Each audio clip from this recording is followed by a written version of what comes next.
Thank you for tuning in to the first segment of verification and implementation for the CDFA Healthy Soils Program. Before we begin, my name's Ted Gailey, licensed crop and pest advisor working with the Center for Regenerative Agriculture and Resilience Systems auxiliary unit through California State University, Chico College of Agriculture. Now, the Center for Regenerative Agriculture and Resilience Systems is a nonprofit organization that offers technical assistance to farmers, ranchers, agricultural producers in California implementing regenerative agricultural practices on their producing lands or associated ag lands. Now, today we're going to be discussing the CDFA Healthy Soils Program funded through the Office of Environmental Farming and Innovation of CDFA. Within this program, multiple different practices are addressed. We're here to specifically address the practice of cover cropping today, more specifically in an orchard setting. Now, this was the first time CDFA has done a block grant recipient pilot program. It's called the BGR pilot program. Now, within this program, CDFA awards funds to block grant recipients, specifically in this case, the Butte County Farm Bureau.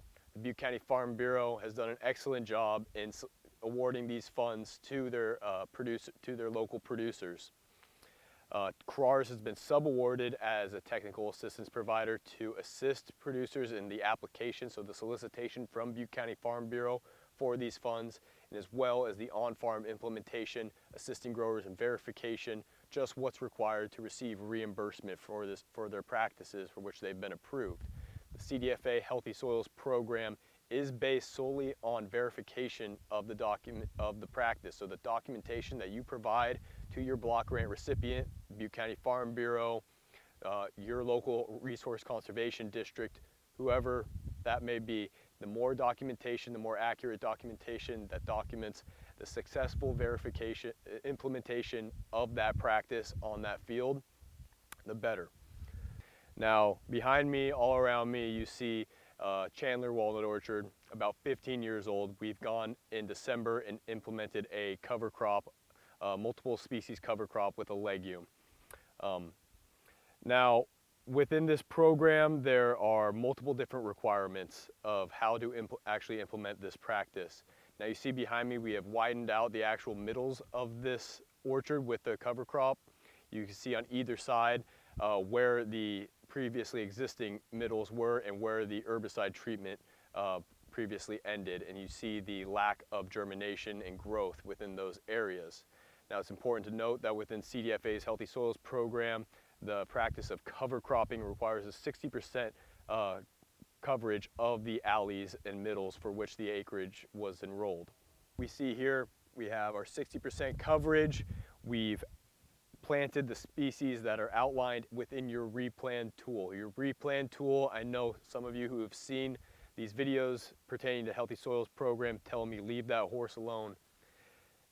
The replan tool is the most valuable piece of information that you're going to have throughout your grant duration term. It's going to outline the APNs that you have applied for, the practices, the scenario of each practice, the soil samples required each year per field, and the criteria for verifying this practice. So in this case, the criteria for verifying this practice is geotag photos, cover crop receipts showing the pounds. Hopefully, if you can, get the species within those actual receipts. So if, say, you got a mix of species within a 50-pound bag, ask your distributor to identify those species on that receipt, as well as the actual pounds of that mix. And then, of course, that receipt and the geotag, but the geotag photos showing the emergence, the 60% coverage, are the most crucial component of this practice and receiving reimbursement for it. So, like I said, this cover crop was implemented around December 20th. CDFA recommends that the practice of cover cropping is implemented before December 31st to take advantage of naturally available moisture usage. Again, this is for winter annual cover crops. we went with a species mix of mustards, radishes, triticale, and bell beans, and several different types of field peas for this mix. You see behind me we had an actual levee break, and off to my left we had the levee break, and you can see what happened to the field, the cover crop emergence and germination due to that levee and subsequent flooding. Now this is always good documentation to be aware of, be taking pictures of, and submitting to CDFA if they do come back, decide to audit and come back and say you're not eligible for verification or for reimbursement because you didn't meet the verification requirements. You're able to come back and say, hey, can we make something work? I had a levee break and that affected my cover crop germination. So as I was saying, with the cover crop species mix that we had here, the producer actually chose these species within replan, and the distributor was unable to meet just the species they had chosen, which is totally fine for the practice of cover crop implementation actually. The only thing that you need to have within your mix is what you choose in replan.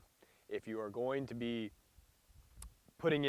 taking some species out of what you have identified in replan, always be talking to your grant manager or your technical assistance provider so we can make those changes with CDFA and document those changes, make sure they still fit your scope of work. This producer chose the scenario of multiple species with a legume added. Now, if you're going to choose multiple species, you can choose either with or without a legume. But if you're going to be changing your practice, you always need to make sure, or changing your species planted, you always need to make sure you still have that legume within your mix, as it affects the greenhouse gas reductions, which is a large part of the Healthy Soils program, is monitoring those greenhouse gas reductions with the practice of cover cropping, compost, reduced tillage, nutrient management, what have you. Any changes to your replan, that PDF, that Excel that you get when you apply to the program and are awarded funding, any changes to that, always be in contact with your grant manager or technical assistance provider.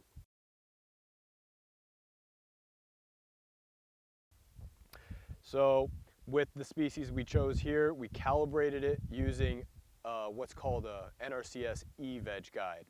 The NRCS eVeg guide is a free tool. What you do is you take your species, you take your seed tag that your distributor provides you, you're going to take your germination, your viability, your purity, you're going to calculate out your pure live seed with provided on your seed tag. You're going to compare that to the NRCS eVeg guide. Within the NRCS eVeg guide, you go choose the species that are included within the bag of seed you've been provided, and you're going to get the recommended pure live seed per acre rate. We're going to go through how to calculate that out in the field with the grain drill, with your planter in a later segment of this video.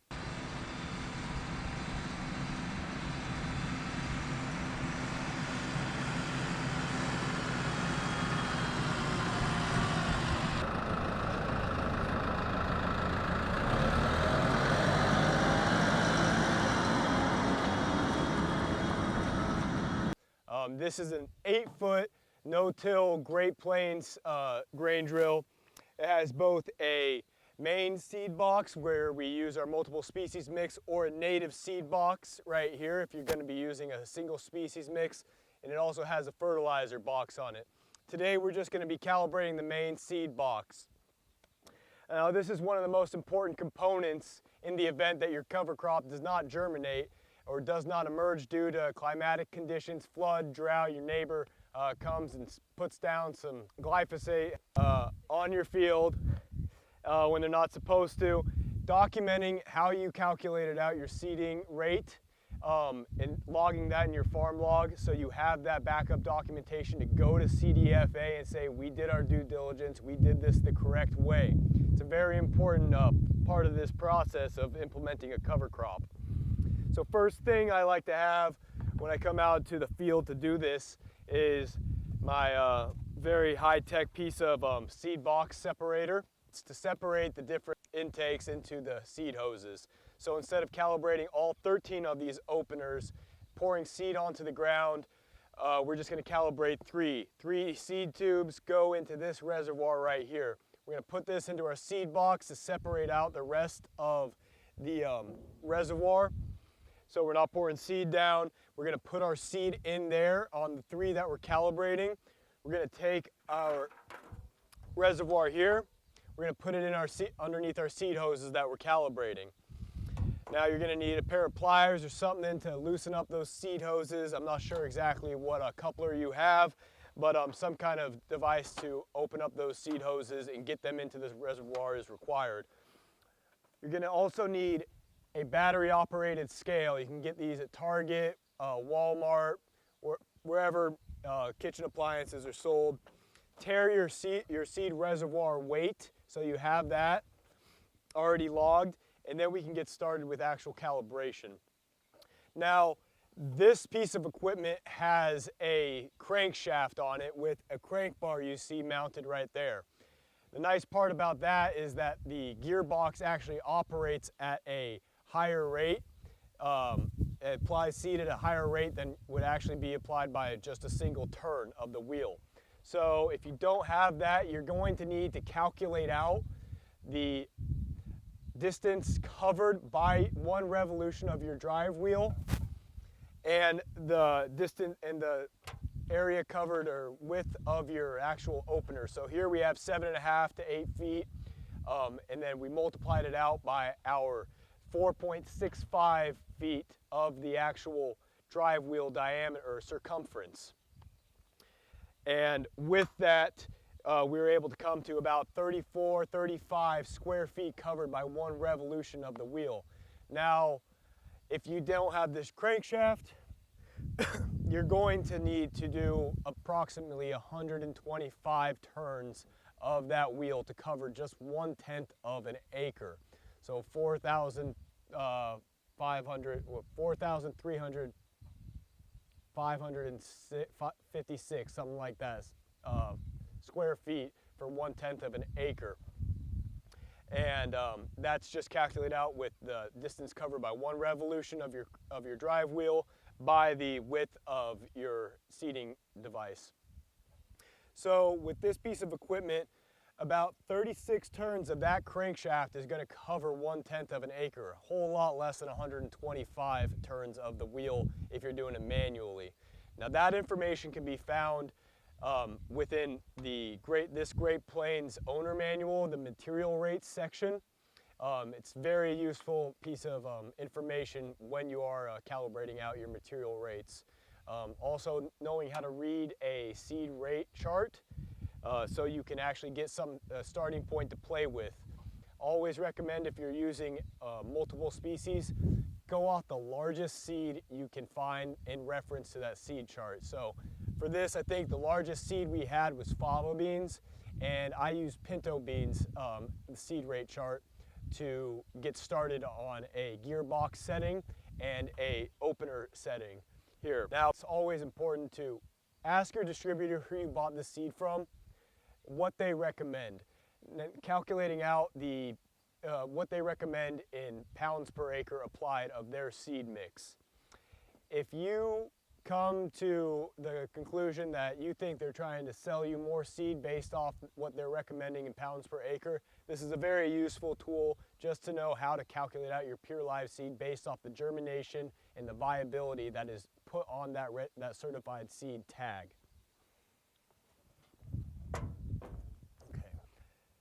Now we're right where we want to be with this seed mix. We've gone into eVeg guide. We've determined that we have our PLS calibrated, our pounds per acre calibrated to the recommended PLS, and we're ready to go. And this is really documenting this in your farm log, how you did it within your notes, and being able to provide CDFA, your block grant recipient, your grant manager, that information in the event of herbicide drift, drought, floods, to show you did your due diligence, you seeded the seed at the correct rate. A huge component of this grant is establishing knowledge with producers implementing this practice.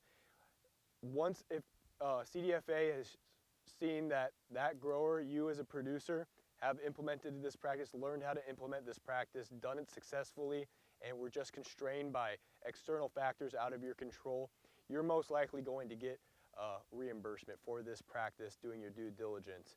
We have 3 years for this practice to be implemented under the CDFA grant, the on-farm practice. So always take that knowledge, put it into next year. And again, always reach out to your technical assistance provider, your grant manager, your block grant recipient if you have any questions moving forward. A huge part of this grant is verification of the practices showing they were implemented correctly. If you have any questions, my name's Ted Gailey, Center for Regenerative Agriculture and Resilient Systems. My number is listed at the bottom of this video. Please reach out if you have any questions at all, and thank you for joining us.